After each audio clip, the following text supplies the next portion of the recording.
Space, the final frontier. These are the voyages of a new Trekkie. My 5-year mission to search out Star Trek media, to seek out our fans and merchandise, to boldly go where no fan has gone before.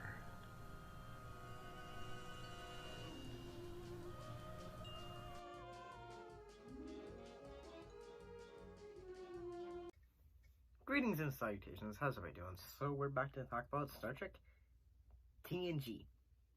In this case, we're looking at 2 episodes, in this case, Hollow Pursuits and The Most Toys.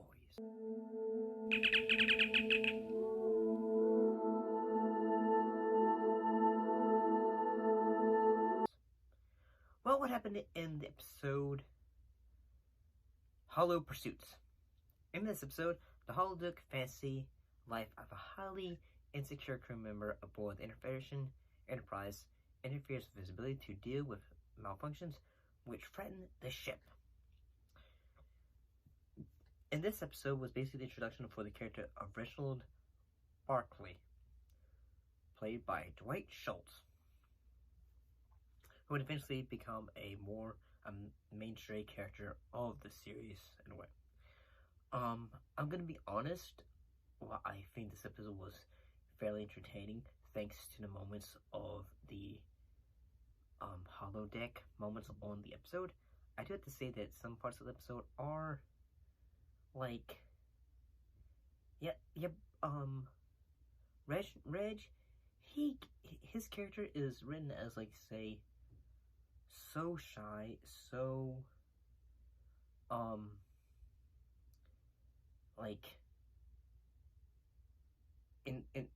just so shy that basically just, like, say, almost as, like, it's sort of similar to, like, say, unable to do the work because he's just so, like, spasms and nervousness, and he doesn't really become confident until near the end of the episode, and as well doesn't really seem his full confident self unless he's in the holodeck. Which I understand, like, you know, like, say, when your nervousness and as well as, like, suddenly you go into the happy places are the resources of your mind, and then you basically implement that into your daily life and, like, say, hey, like, you know, like, you have those self-doubts going on in your head, and you just feel like, okay, I'm going to make today a better day, in a way. But I do have to say the fantasy elements, like, say, the sword plays and all that, are pretty fun.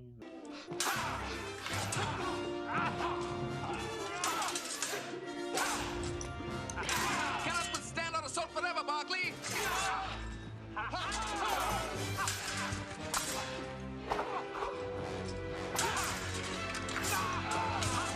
You are outnumbered, Mr. Barclay. Say you will yield and it ends here. Like, you know, it's always fun when they have the holodeck.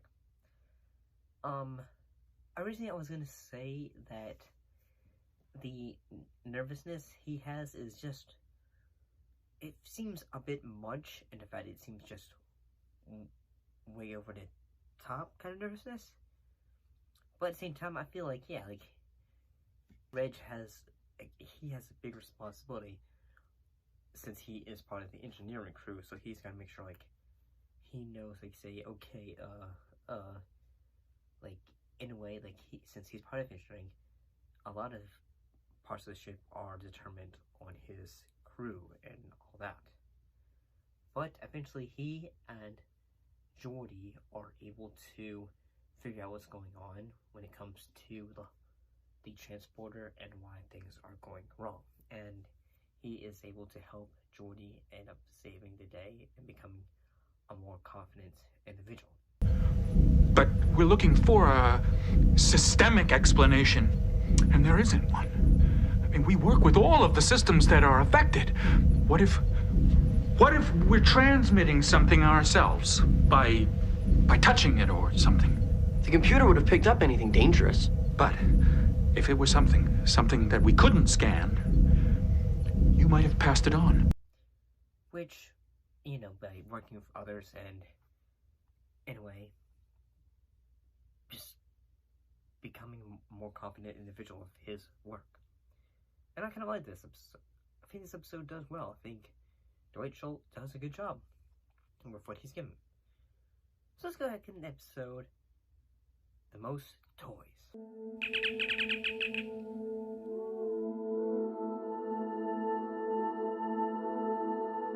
What happened in this episode? Well, in this episode, Lieutenant Commander Data is kidnapped by an obsessive collector who leads the Enterprise crew to believe that Data was destroyed in a shuttlecraft accident. Basically, the episode's title references a quote popular in the 19, "Whoever dies the most toys wins." I don't get this quote. But honestly, I gotta say, when it comes to villains, see with Kevla, the antagonist of the episode, my god, the actor does a wonderful job. They've created a character in this episode is just so manipulative in the fact that his character comes off as like an entitled, like, basically if you combine, like, say, who was it, the Q that was sort of like in Trelawney. If you took Trelawney but made him more obsessive and more like mixed him with Harry Mudd, and also made him like say, hey, willing to kill and become more of a narcissist in a way, because the character is a total narcissist. At one point he even said like he ends up killing to make a point.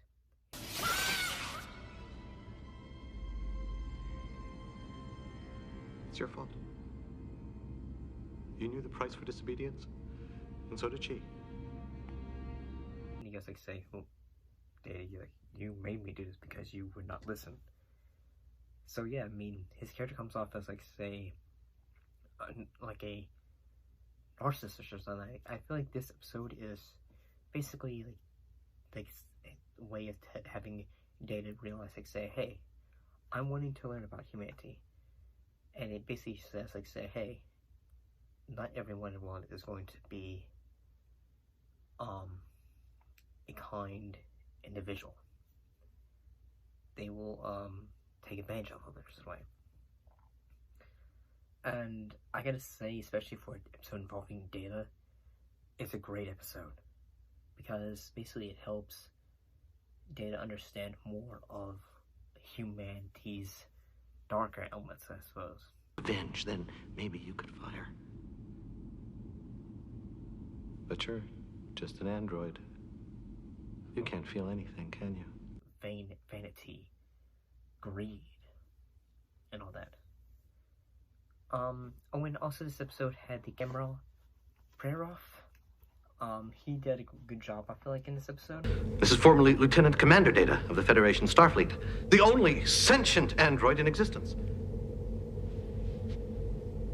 It doesn't seem particularly sentient right now. It's because it's playing a stupid little game with us. I gotta say, the one moment I gotta say, there's a character development for character of Worf, in the fact he is still he's still trying to like take over for Data. The fact like everyone thinks Data has passed away from the accident. And overall, I gotta say this episode is wonderful for an episode involving Data. I feel like this is like when it comes to episodes involving Data, this one is right there next to The Offspring for me. It is really a heartbreaking episode for when it comes to humanity, for like say a Data trying to understand it in a way. What do you think of these two episodes, honestly?